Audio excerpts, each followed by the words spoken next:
So let us discuss the cut section view of DC shunt motor. You can see the nameplate details here. The type of motor is DC shunt motor. The power rating is 1 HP. Rated speed is 1500 RPM. The rated voltage is 220 volts DC supply. So let us see the cut section view of DC shunt motor. This is the cut section view of DC shunt motor. So let us start right from the shaft. As usual, this is shaft which is made of cast iron on which a ball bearing will be placed to reduce the friction. Here, this setup is called commutator. You can see the commutator coils. So in order to give the supply to the rotor, because it is a motor, the DC supply is given to the motor. This commutator will convert the DC into AC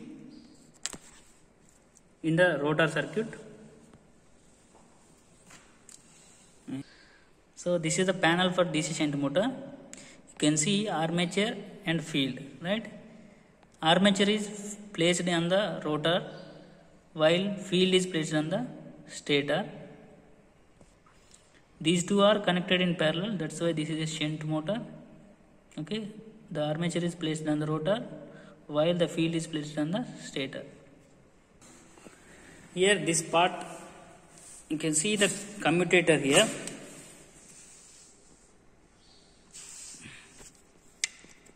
These are commutator coils on which a brush is placed. You can see this black material. This is a brush, carbon brush, which is used to. So by using brushes, we are giving the DC supply to the commutator, which converts the DC supply to the AC supply and connects it with the armature. So the armature is excited with AC supply. Okay. So armature is placed on the rotor. You can see the armature is placed on the rotor. Here you can see the armature winding. This is armature winding which is placed on the rotor. Okay, and the stator is mounted with field winding. Here this part is which is used to give the field supply. And then, so this is the flywheel. This part is called flywheel, which is used to pump the air into the motor to reduce the heat generated. Okay, you can see the rotor is mounted with armature winding, and at the end of the rotor there is a commutator coil. This commutator is collecting the current from brushes. That means DC supply is given to the brushes. That DC is converting into AC through the commutator. So this is the cut section view of DC shunt motor.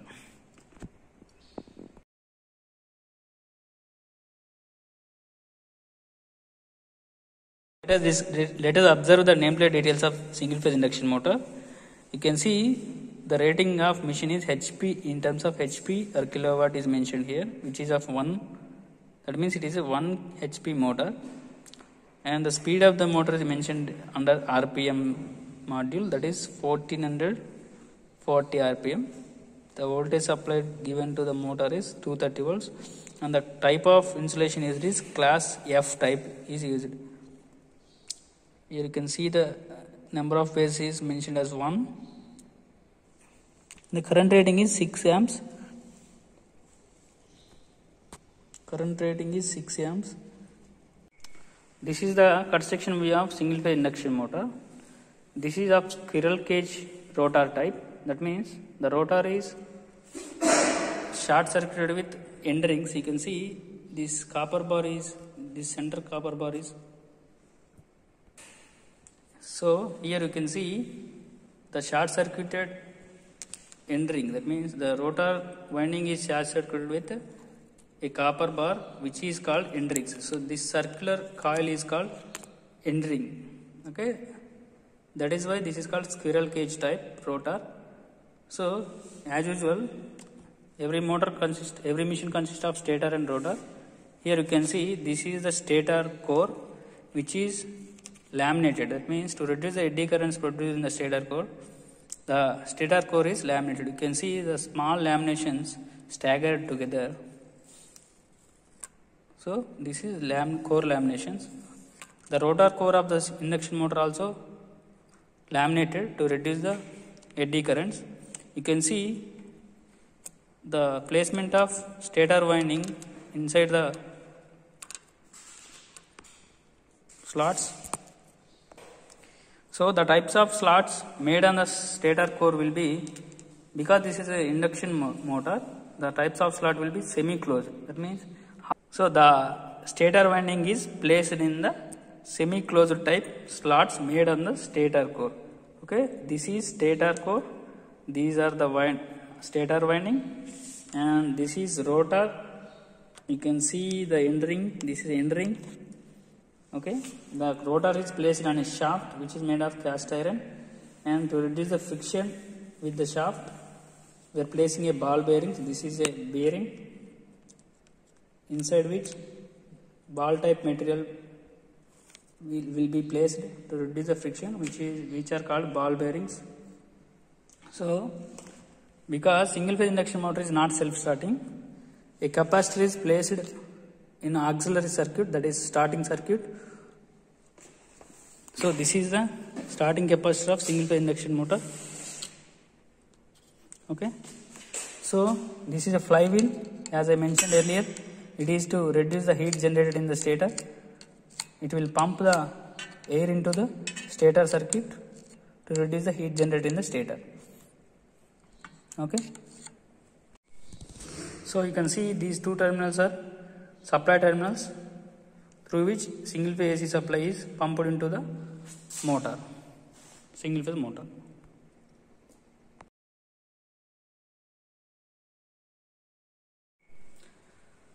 Hello students, today our experiment is cut section view of synchronous motor. So this is the panel board of synchronous motor, where you can see stator and field winding. On stator we are mounting armature winding, on rotor we are mounting field winding. So stator armature is supplied with 3-phase AC, while field winding is supplied with a DC supply. Okay, this is doubly excited machine. Okay, so this is the nameplate details of synchronous motor. The type of motor is 3-phase AC synchronous motor. Power rating of the motor is 3 horsepower, that is 3 HP. Rated speed can be calculated using number of poles. This motor is of 4 pole, so the rated speed can be 1500 RPM. Rated voltage is 415 volts AC of 50 H. Basically, any machine consists of two components majorly. Those are stator and rotor. So this synchronous motor consists of armature winding on the stator and the field winding on the rotor. Okay, let us start from the shaft, which is made of cast iron, on which rotor is mounted. This is the shaft which is of, so on shaft the rotor, slip rings and jewel bearings is placed. So let us see the components on the rotor side. So this is bearing to reduce the friction of the rotating part.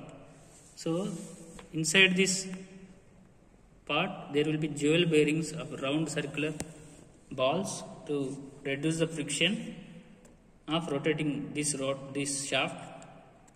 This part is, these two are called slip rings, which are used to give the supply to the rotor. So these slip rings are supplied with DC supply using these brushes. These are made of carbon and slip rings are made of phosphorus bronze. Okay, the DC supply is supplied to the rotor through these slip rings and brushes. Okay, here you can see this part is called Rotor means the rotating part is called rotor. This is rotor on which four windings are placed. That means this is a 4-pole winding. That is, the rotor of this synchronous motor is having 4 poles. That is why I calculated the speed as 1500 rpm. Okay, these are the windings supplied with DC, which produces constant flux as well as number of poles on the rotor. So this is about rotor of synchronous motor.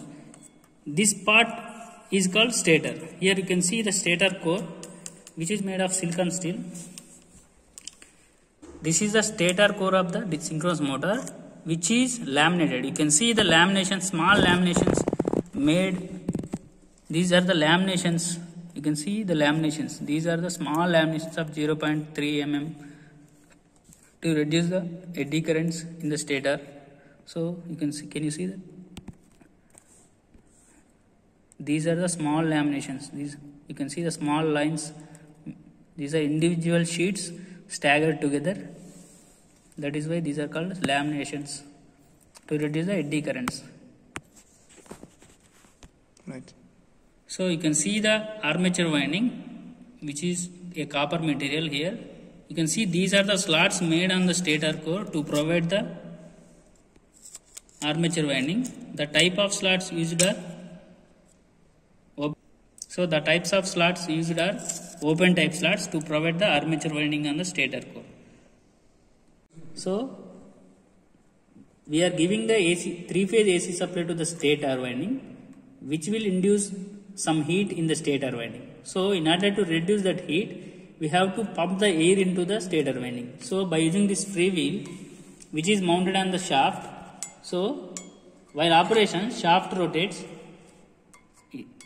and this flywheel also rotates with the shaft, which will pump the air into the stator winding, which will reduce the heat generated in the stator winding. So the whole application of this flywheel is to inject the air onto the stator winding to reduce the heat generated in the stator winding. So that's it.